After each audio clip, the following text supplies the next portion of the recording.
welcome back to a new video. So, it's been a while, but today we are doing a behind the scenes video. So if you watch the vlogs, then you will know I recently started university. I am studying photography at university, and therefore I have photo shoots to do, and that's what we're going to be doing today. So this shoot that we're doing today is not really a final shoot, it's mainly just kind of an intermediary shoot, so the images we get aren't really going to be final images in any way. I'm mostly just testing at this point. Because I can't shoot until the proper thing until later because, well, I'll get into why in a bit. But yeah, this is going to be kind of an intermediary shoot, so there aren't really going to be any final products coming out of today's shoot, but I still wanted to show you the process and kind of show you these, intermediary shoots that you do have to do to get to your final product at the end. So the shoots that I'm doing today, I'm kind of putting two in one because I'm a little bit behind. And so basically I'm doing a still life. I got some flowers that I bought a couple of days ago. They're all in vases and everything. I've already arranged them. I did do a shoot over the weekend, which you will see or would have seen in the vlog. I don't know if that's going up before or after this video, but you'll find out, where I tried taking some photos of the still life of the flowers with flashes, which didn't really work out, which I kind of knew, but I needed to try it for university and everything. So today we're essentially doing the same thing. I'm going to be taking photos, a still life of the flowers again, but this time I'm going to be using natural light from the window. And I'm also going to try putting different things in front of the lens to create different effects, as well as maybe introducing some other elements into the still life. For now though, let me tell you a bit about the project that we're doing. So our current project is called Binary Concepts, and the binary concept I've chosen is time and timeless. And so essentially you can interpret that in any way you want. We have a lot of freedom with this project. We can literally do anything, which is both good and bad. It's good because we can do anything, we're not limited, but it's also bad because it means we have very little direction, and therefore we're not really sure what they want. So it's kind of good and bad, but the way I've chosen to interpret it is essentially I did a lot of research on like time theory and other really complicated things. It's really interesting. So if you're feeling up for a bit of an existential crisis, I would recommend it. But if you're not, don't read into it because it is just a touch on the heavy side. But essentially the way I've chosen to interpret it is I'm doing a lot of things around death because death is kind of the only thing that is certain, and it is, it's showing the effects of time. So it's a little bit literal in that sense, but it also goes beyond that. I could sit here and explain it in detail, but we would be here all day, and I don't want this video to be 40 minutes long. So yeah, time and timeless and kind of themes around death and eternity. Those are kind of the vibes. And I might put like a mood board on screen or something to show you kind of what I'm going for. But for today's shoot specifically, I'm doing this still life of the flowers. Eventually, for the final product, I'm going to do like kind of a half and half. So have half of the flowers alive and half of them dead. But obviously I only just bought the flowers, so they're still alive at this point.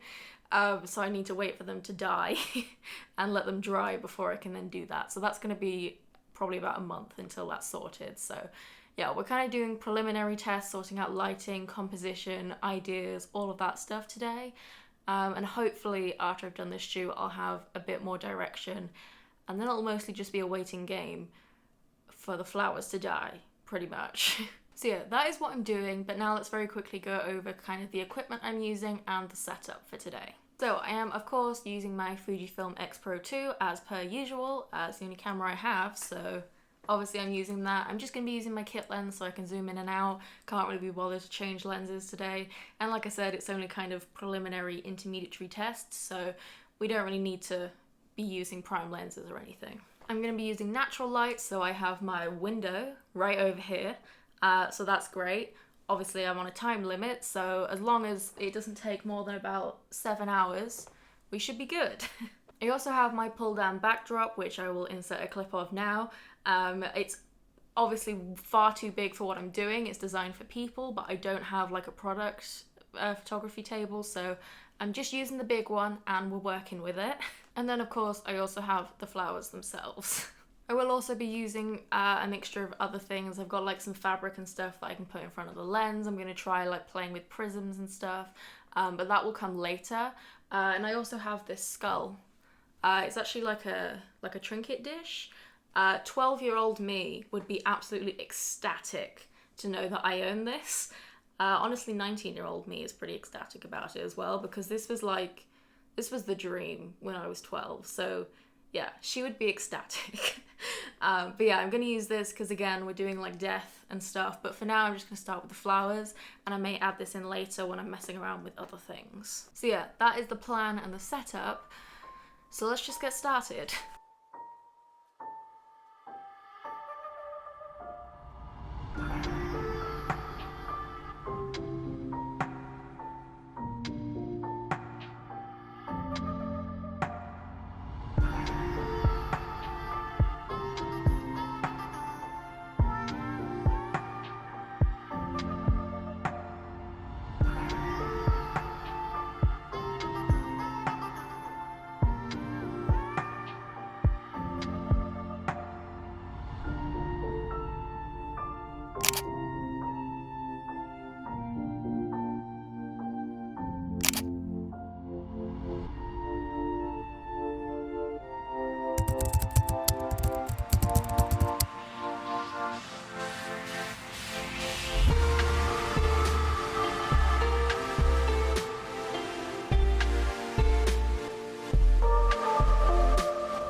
And the photo shoot is done. So I am actually really happy with how those came out. I will put them up on screen now, or I may have already put them up on screen, not sure. But yeah, I'm actually really happy with how they came out. They're not going to be my final images, like I said. I've still got some other things to do. I obviously need to let the flowers die so I can have like half and half, because that's going to be kind of a big theme. Which I have now done. I've turned my kitchen into basically a flower drying factory. So yeah, if you want to see that, watch the vlog. But yeah, overall I am really happy with how the images came out. I tried several other things. I did manage to like do the thing with the textures and stuff. In the end, I ended up using cling film, which actually worked the best. I also used a lot of things that straight up didn't work, so like the spiderweb thing, I just got that from the range because it's Halloween soon. So obviously everyone's selling Halloween stuff. If you want some advice as a photographer, Halloween and October is a great time to buy props. So yeah, go down to your local Halloween store, or Claire's or Tesco, anywhere that sells Halloween stuff, and get yourself some Halloween stuff because they're great props. I'm sorry if you could hear my cat scratching his scratchy post.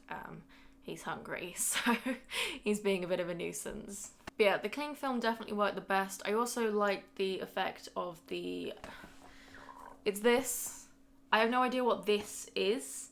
It came originally... It was like packaging for something when I first moved out about 1.5 years ago. I want to say it came with a mattress, but I'm not sure. And yeah, I have no idea what you'd call this. It's kind of like webbing of some sort, but I don't know what it is. But this makes a really good thing to put in front of the lens. I often do it when I'm outside, so for like landscapes and stuff, it works really well in those situations, but it didn't work as well inside, which I think is mostly because it's obviously dimmer, whereas outside you have glaring sunlight. So yeah, the cling film definitely worked best, and also the natural light worked way better than the studio lights did, which I knew it would. But part of kind of studying photography is that you kind of just have to prove that you know why things are going to work. So it's like, even though I knew that I wanted to use natural light, I had to do studio light just to prove that it wouldn't work. But you know, I've done that now, and I am pretty happy with how they came out. Now I just have to write about 8 pages about them. So that's great. I'm not sure if those photos themselves will ever really go up anywhere, because obviously they're just like intermediary photos, but obviously you saw them in this video, and if you want to see kind of, you know, what I'm going to do for the rest of the project and the final outcome, then subscribe, because I will be filming behind the scenes of the actual final photo shoot. I believe there's going to be like 2 parts to it, because I'm doing half of it outside and half of it inside. So I'll probably do a final behind the scenes video of the like inside studio shoot, and then a final shoot of the outside one as well. I don't know if I'll put them in one video or if I'll split it into part 1 and part 2. Probably split them up because that gives me more videos. But yeah, if you want to see kind of, you know, where the project goes, check out the vlogs, and of course subscribe so you don't miss the behind the scenes videos in probably about a month, because this project is due on the 25th of November, so it's not that far away. In fact, I've got exactly a month.